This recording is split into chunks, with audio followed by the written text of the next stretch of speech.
of dollars from tax collectors in return for maintaining jobs. Apple and Ireland have rejected those charges. Meanwhile, in the U.S., Apple is the target of a class action lawsuit on behalf of iPhone 6 and iPhone 6 Plus smartphone customers. That lawsuit, filed in federal court in San Jose, California, claims a design defect causes the phone's touchscreens to become unresponsive, basically making the phones unusable. Apple has been aware of the defect, but it's not responding to that lawsuit.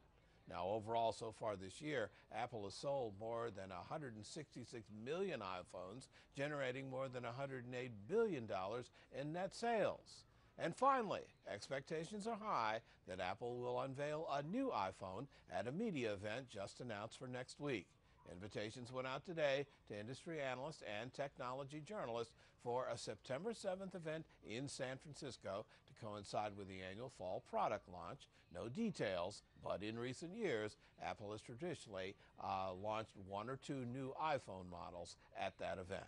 Pauline, back over to you. Yes, and they usually tease us with a clue in that invitation, so I'm trying to figure out what all those colored dots mean. All right, thanks so much, Hampton. Thanks for the wrap up there on Apple. You got it. Time now for our buzz question. Now, do you think companies should be blamed for taking advantage of corporate tax loopholes in light of this Apple story? Yes or no? Take our Twitter poll right now. 68% of you say no, you can't blame the company. It's legal, right?